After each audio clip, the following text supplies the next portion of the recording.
Parashat Nitzavim-Vaylech. It's one of those short parashiot, and therefore I'm not going to make it too long, this shiur. I really wanted to be more of a message rather than a lesson in terms of commentaries, this, that, and the other thing. There's a famous lecture that says about a person who was very perplexed and very confused and didn't know what to do, and referred to HaKadosh Baruch Hu, and he said to him, you promised to go with me everywhere I go, but everywhere I look, all the time I look, and I look in the sand, I only see steps of another person.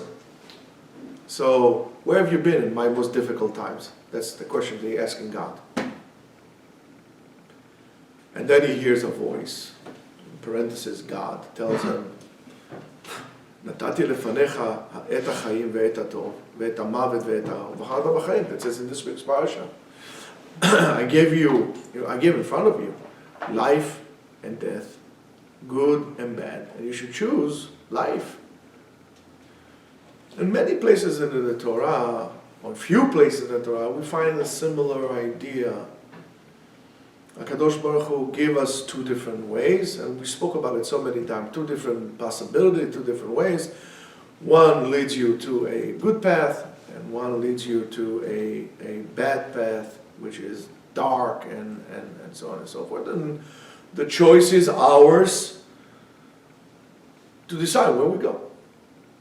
So, again, it's very deep. It's very deep. And every time we read a pasuk like that, a verse like that, it's very easy to imagine us standing in a crossroad and with two big neon lights going like this, vroom, vroom, going like that, and pointing out in opposing directions. And it seems like a very dramatic decision to make, like a life and death situation, right? Because after all, that's what it seems like the pasuk is telling us. Life and death. I gave you today life and good, death and bad. That's how everything is, right? So it seems that the decisions like this really don't come so often, because how many of us really have to make a life and death decisions? Some of us never. So is that so? The answer is, of course not. The truth is that the decision or the choice that we have between life and death, we have to execute every single day, and every single decision, and every single moment we do. It's like this giant program, like as they call it, the basic program, right? 0 and 1, 0 and 1, 0 and 1, 0 and 1. You have to make this decision all the time, because everything in this world is combined and put together from life and death mixed in together, and we should know where to choose and how to choose. So it's really like that. Death, for example, really symbolizes something that has very little value, if any value at all, something that is meaningless, small. And it could stand in front of us right now with this great power and might and desire and so on and so forth. But within a certain given time, it's not a big deal anymore.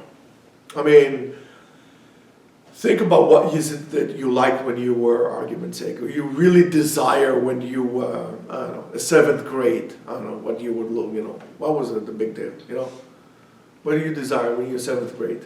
7th grade? Yeah. Skipping class. Oh, don't forget about this, something, right? I don't know, whatever it is. I don't know, you wanted the Power Rangers outfit, right? So I'll give you here, right? I don't know, whatever it is. I don't know what it was that you guys wanted. I don't know, right? Skateboard, right? You wanted a skateboard. That was him with the Power Rangers. Okay.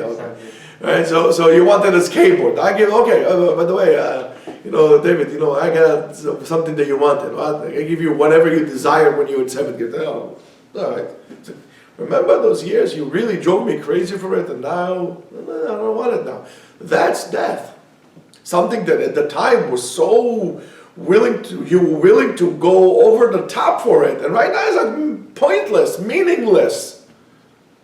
That's the path of death. And in other words, it's something that you want right now. It's really alive and you're living for it. But within, even though it's so-called alive around you, but it's really not. It's really dead. Even though it seems like it's alive, it's really dead. But life, what we call true life, is something that is eternal. It's forever. It's something that is endless. That's called life. And for example, I don't think there's any generation that kids who are not something important to their parents. So making decisions for your kids, of course you need to make decisions for your kids that are going to be not only good for them as kids, but would stay with them into adulthood also. That's why you got to make the right decisions for your kid, otherwise their life is not life. That's why as a parent you are so-called obligated, and you feel that, to do whatever you can for your kids. Because whatever mistake you're going to make with your kid is going to go through life, and you're going to make his life miserable. And then anything that is physical, anything that was created that is physical, together with it, there is the aspect of death. Everything that is alive eventually will die. Some will take longer than the others, and some will take shorter than the others, depending. You can have sequoia trees that would last for, I don't know how many hundreds of years. And then you have a fly that would last a week. Even mountains crumble to the sea. There you'll be, you and me, Led Zeppelin, right? You don't know this song? Okay, so you should. A very beautiful song. It's called, the name of the song is Thank You. So it's beautiful, very nice song. So anything that has life to it has end to it. There's death aspect to it, and that's something you need to aware. Zeh keneged zeh beram, one against the other, in order to make things work. So we create it like that. So the physical reality or materialistic reality, right, or what we call life in it, the spirit, or the divine spirit that gives it life, right? That is what life is all about. And we need to have this in mind, because we like to live life, but we never really define what's life and what's death. We never did. We just go like this, and that's not good. But the question is like this. Okay, so it comes to Torah and tells us something so fantastic. It's such a wonderful thing, and we can write books upon books on the thing of, choosing life over death and what noble ideas we can come up with. Honestly, do we really need the Torah to tell us such a commandment to choose life? What do we need it for? I mean, that's obvious, isn't it? So is there a person that you're going to tell me that is normal that will choose death? I mean, if a person wants to, what we do to a person who wants to commit suicide? Right away, we put him into a, come on psychologist, psychiatric evaluation, because something is wrong with you. So what do I need the Torah to tell me that? But maybe what the Torah really refers to when it says to choose light is that we have to get a very conscientious decision that we have to make to live, right? But not only that, but also to grow and develop. We need to make a commitment to grow and to develop as well. And the meaning of the divine commandment, uvacharta b'chaim, and you should choose life, is not necessarily just to live life from today to tomorrow and so on and so forth, but rather to live life with a meaning. That's what it means. Maybe that's what it means. Because otherwise, I'm fulfilling this decision, this commandment without doing anything. So I think the answer is no. We have to live life with a meaning. We have to have a certain lifestyle that is really moral and that has virtues, that is dedicated for some supreme cause, for something that is great and appropriate for that, right? The fact that I was X amount of years on this planet Earth, for example, did it make a change? Am I making a change into anybody's life? Does it make any significance to my life? Or I'm just going to come and go, and because it's all good until, you've been, remember, until they put you 6 feet under, and once they start covering the thing, it's over. It's a very difficult thing to go and to just pour dirt on a person. But I can tell you this, once it's completely covered with dirt, you don't see the body anymore, it's pretty easy. That goes very fast. The first one goes very hard. But then after that, it's just filling up a hole. Where is our life? What is life all about? Would anybody pay attention or would notice that I'm gone once I'm gone? Anybody gonna miss me? Or together with me, I'm going to take all my memories and everything, and basically nobody will remember anything. In other words, my life here were insignificant because it didn't make a dent into anybody's life. Nothing. Nothing. Is my life worth it? That's what the Torah is, I think, telling us. Because to live life, it's obvious. Who wants to die? Anybody here wants to die? Take it. Anybody wants to die? Nobody wants to die. Everybody wants to live. So why does the Torah need to tell me that? I think that is the answer. It says that Rav Shneur Zalman Miladi, the first Admor of the Chabad Lubavitcher, by the way, guys, do not go to Uman. It's very bad there. Very, very, very bad there. They just sent back the Lubavitcher Shaliach in Uman is like a really critical condition, and it's very bad. Don't go. And if you daven here, please wear a mask. Don't take it easily. You gotta have a mask. You gotta take all the necessary precaution, because afterwards we are talking about life, right? You don't want to play with death. So it says that he wanted to give a bracha to a special chassid. It was a very special chassid. His name was Rabbi Yekutiel Lafer. He wanted to give him a bracha of richness. So he called him up, and he says, I want to give you a bracha to become a rich person. So that chassid said, I don't want it. I don't want this bracha. So the Rebbe asked him, why? So he says, because that's going to interfere with my spiritual growth, with my spiritual businesses, and I don't want it. So he says, fine, how about I'll bless you with longevity, with long life. So he said, fine, but in a condition that life is not going to be like a peasant, peasant in, not that there's anything wrong with a farmer, that's what I'm talking about, but the peasant is like an ignorant person, that they have eyes and they don't see, and they have ears and they don't hear, and they have a mouth and they don't speak appropriately. In other words, they don't hear and see God in everywhere. Life like this is not worth it for me. If you want to give me life, it's in a condition that I'll be able to continue living spiritual life and so on and so forth. So it really seems that this guy, Rabbi Yekutiel, was a little, ungrateful. People would stand in line to get a bracha from him. Here the Rebbe calls him to give him a bracha. But why is he giving such conditions to the Rebbe? But this guy, Rabbi Yekutiel, wanted life that is worth it. Life that is worth it is life that is full with meanings. They're going to make a certain change, a definite change, and a real change. Otherwise, long life like this, even if they're long, could be completely empty from any substance whatsoever. They say that, they attribute that to Abe Lincoln, but I'm not quite sure that it was him. But they say that it's not how many years were your life, but rather how much life was in your years. And it's very interesting that they use this kind of words, but it really are your years full of life?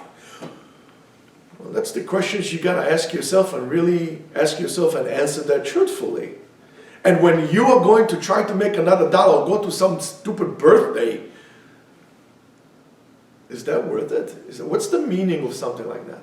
What's the meaning of going to somebody's birthday? Now you understand why Chazal tells us it's better to go to a funeral, to a house of a mourner, rather than a bet mishteh, because you're going to a bet mishteh, you're going to a pub or to a party, right? What do you have there? Nothing, go, drink and eat and drink, whatever. You're going to a house of a mourner, you realize that, there is an end to this, and I better start living life, because, it's like ice, it's melting. And it's not going to be left. So you got to do something that is important. Guys, and that's a decision you have to make every single day. Coming to Bet Midrash instead of going to parties, that's one of those decisions. When you come to Bet Midrash, Bacharta B'chaim, you choose life. Why? There's a meaning. You go to a birthday to do what? To eat cake, to get fat? You go into the gym to break your back? Come to learn Torah. Do something useful with yourself. Do something useful. So when we look at our surrounding, when we look on creation, it's possible that we are going to see things, and then we're going to choose to run after, to chase after only materialistic things in reality. And that's why the Torah comes and tells us, Uvacharta b'chaim. Remember, we talked about what's the definition of life and death. Death is something that it's gone and it's pointless the next day or whatever it is. You know, there's always the remorse when you do something like that. There's always remorse after that. What's the remorse? Why did it make you feel bad? Let's say you did something that you weren't supposed to be doing, if you know what I mean. And after that you feel so remorse and guilty. Why? Because there was a decision based on death, not based on life.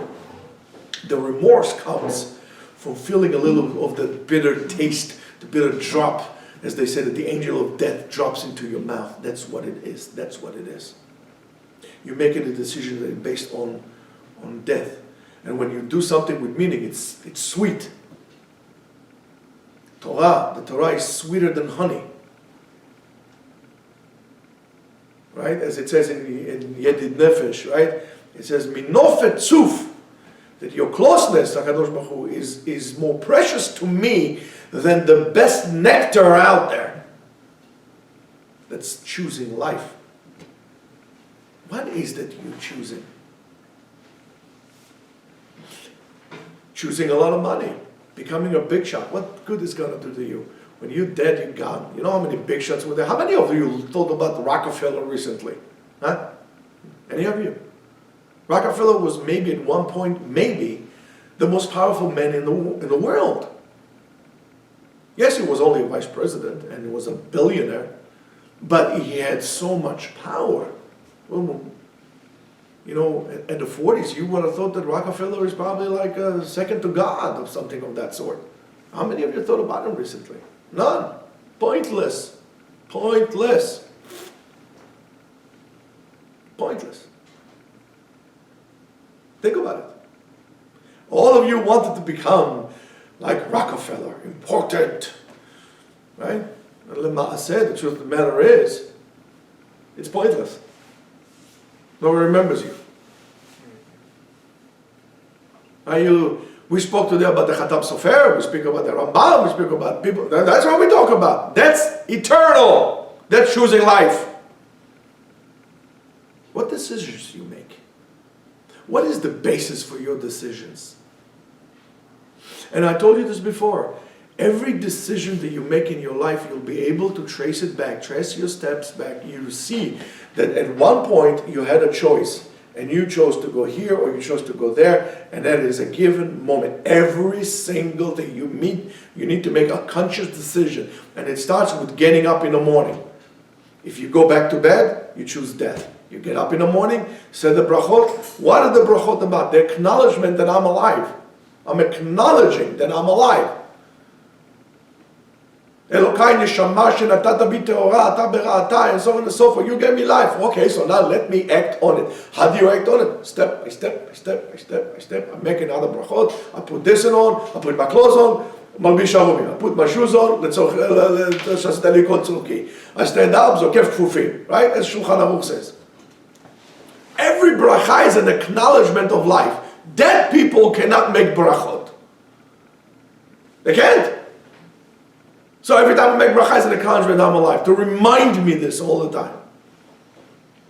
So when we choose after this thing, comes the Torah and tells us, yes, Habibi, uvacharta, that's a tzivui. In a way, there's not so much choice.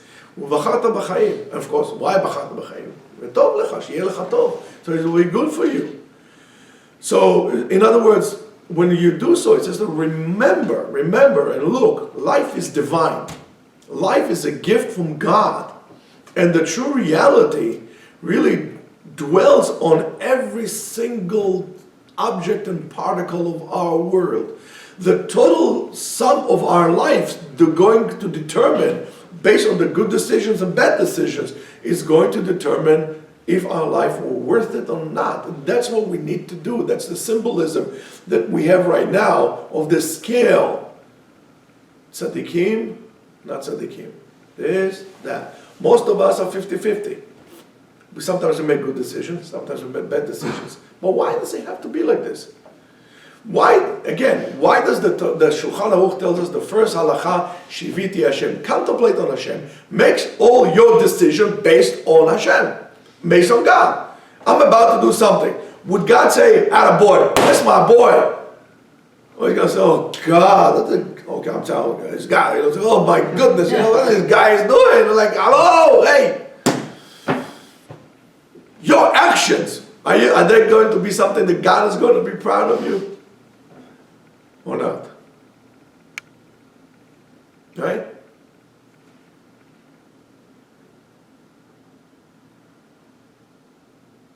Is this something that you're going to get a PhD, pretty huge tzaddik, or a PhD, pretty huge dingbat? What are your actions? You like that one, right? What are you going to be? You want degrees that are external. You want titles that are external. Because then you can show off. It's all external. You could win a Nobel Prize. What good does it going to do you? Excuse me, when you're going to be in diapers. But if you were a good man, people would not mind you. That would be a small thing. And this is not a micro expression, I just have allergies, by the way. So when we ask the question, where have you been? When he asked God, where have you been when I needed you? Where have you been? Right? We need to pay attention to the voice that is really telling us, my son, those steps that you see in front of you are my steps. I carried you on my shoulders. I carried you and I brought you all along the way. So the step that you see are my step, not your steps. I never left you. You might have left me. I never left you. I carried you. So in this Shabbat we see and we read after, and it's very interesting that we're coming to this Shabbat right before Rosh Hashanah. Because it's very symbolic. Because it is after the great exile, the difficult exile in which we are involved completely in. And if you, by the way, think that you're not in exile, it's just a proof of to see how deep the exile in you. And I told you this before. And you could live in the old city in Jerusalem and be in exile. Exile is not necessarily a geographic place. It's a state of mind. You can be in Israel and speak only in English because you're an Anglo, right? That's an exile. I know people who made Aliyah to Israel, years ago, refused to speak any language that was not any other language, only Hebrew. They said, I left the Galut there, and there's some people that would insist talking that, even they made Aliyah 50 years ago, they're still talking English and so on and so forth. They're only going to live with Americans or with Anglo-Saxons, It's my brothers, Why can't I live with the Moroccans or whatever, I live with Anglo. This is an Anglo society, right? That's wrong. So Galut is a state of mind. So if you think that you are not in Galut, I'm going to tell you this, you're so deep in it, you don't know. And over there in this parasha, it says, Veshav Elokecha et shevutecha. It says, Veshav Elokecha et shevutecha. It doesn't say, Veheshiv, and he would return. Veshav. Veheshiv, and he will return you from when you came back. Here it says, Veshav. In other words, he returns himself. It really means that HaKadosh Baruch Hu is going to bring us back to our land. However, he's going to come back together with us. Because the Gemara tells us that Am Yisrael went la Galut, Shechina the divine presence went with them to Galut as well. So HaKadosh Baruch Hu is going to come back to the land and going to bring us together with that. He's in a Galut together in a way with us. HaKadosh Baruch Hu did not leave us in exile. He accompanies us, He brings us, He's with us all the time in every step that you take, every step of your way. But what can you do when you try to break away from Him? What can you do to a person who cannot stay in Beit HaMikdash? We're going to shackle him. Well, at a certain point, what can I tell you? You gotta go, you want to go, go. What can I tell you? But you're losing out on life. You're escaping from HaKadosh Baruch Hu. HaKadosh Baruch Hu does not leave you. Never forget that. You leave Him. Your actions determine the closeness that you have to Him. Are you close to Him? Are you far from Him? And you cannot bribe God. You can't.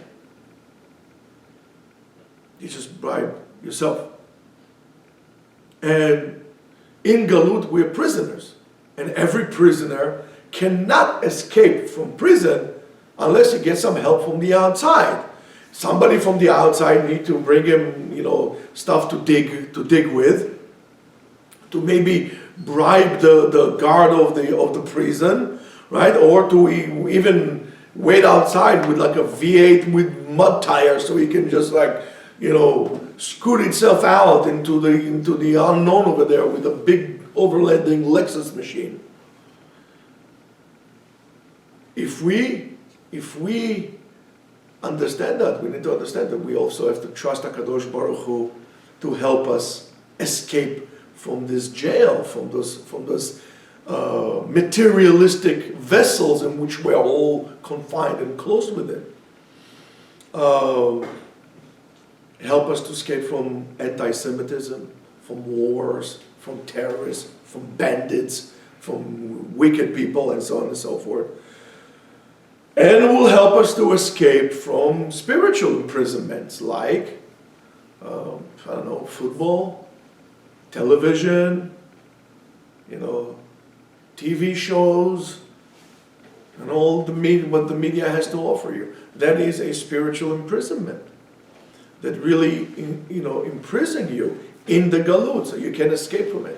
But HaKadosh Baruch Hu, so how did He do? So He already, pre-planned for us an escape route, and before we came to jail, it's already in it. In other words, the jail was built on our escape plan. It's in the process. We need to do so, and He promised us that He wants to redeem us. He wants to bring us out. We need to want that too. Like in, what's the name of this movie?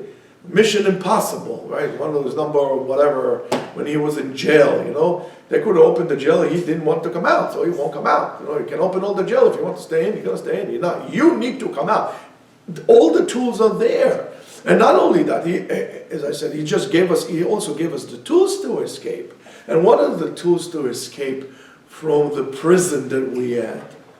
Well, first of all, He gave us Torah. As it says, that little wicked entity, came across your way, across path with you, bring him to Beit HaMidrash. That's Torah. Torah is one tool to escape from it. He gave us a choice, an ability to make decisions. So He gave us Torah. You can't make decisions if you don't have Torah. He gave us Torah. He gave us the ability to make decisions, and He gave us the power of tshuva. The only thing is we need to really want it with all our heart, to attach ourselves to HaKadosh Baruch Hu, b'kol ha'koach, to be medabek b'HaKadosh Baruch Hu. Do you want that? Or you want, if you're not going to use your tshuva is not just, putting a kippah on your head and growing a beard. And it's not it. Tshuva is the glue in which you attach yourself to HaKadosh Baruch Hu, reattach yourself to HaKadosh Baruch Hu. The desire for you to really attach yourself. I forgot the name in Chinese for that. There is a sticky power to it. How stuck you want to be into HaKadosh Baruch Hu. That's tshuva. If you don't do tshuva, יש לך בושת, יש לך embarrassment. So we need to choose right. We need to want to attach to HaKadosh Baruch Hu. We need to choose right, and we need to use the Torah, which is the ultimate tool for freedom. אין לך בן חורים, אלא מי שעוסק בתורה.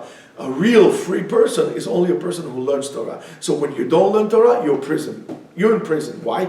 Because when you learn in Torah, you can come up with your ideas. You can make this chidush and that chidush and so on and so forth. When you want to write your thesis for a PhD, you can write. There are conditions to the rule. And they have supervisors, and you can bring chidush from a new concept from if it's not for the last 20 years. Beyond that, it doesn't count. We're dealing with stuff that is like 2,500 years old. So you have to be, excuse me, a complete idiot to leave Torah and go to get a PhD.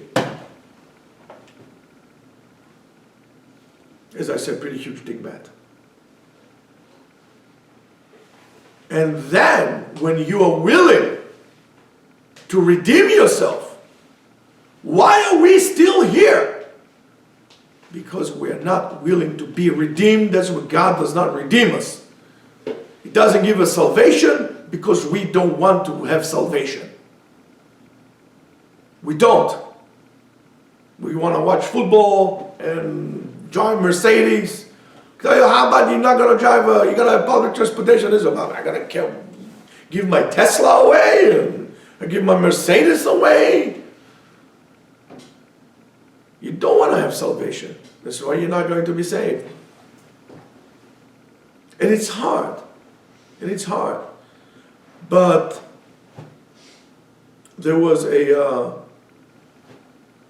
but we need to remember. We really need to remember that we shouldn't give up. Don't give up. We should not lose hope. We should not surrender to the doom and gloom culture that we all are part of or in the midst of. Any yush ba'olam. There's no such thing as giving up. But for that we need the spirit. And that spirit of freedom. As Miyamoto Musashi, anybody know Miyamoto Musashi? Miyamoto Musashi was maybe the most famous samurai. He was at 200 undefeated battles. Miyamoto Musashi said, it is the strongest spirit who wins, not the most expensive sword. How strong your spirit, that what wins you the battle. So today we are very luxurious and a kultov, but if our spirits are weak, we're not going to make it. If you have strong spirit, you're going to win. You're going to win. That's how to win it. So we need to do whatever we can to toughen our spirit up, to get our spirit strong, to choose life all the time, not from time to time, all the time. And one of the ways to really experience meaning, and we talk about giving meaning to your life, one of the most effective way to experience meaning is to learn to give. To learn to give. To help other people. To give from yourself. And sometimes the most precious thing, give. Oh Hashem, some of the guys did how do you call it? A fundraiser. How do you call it? Like a donation-thon, I don't know whatever it is. Like a fundraiser, right? Magbi.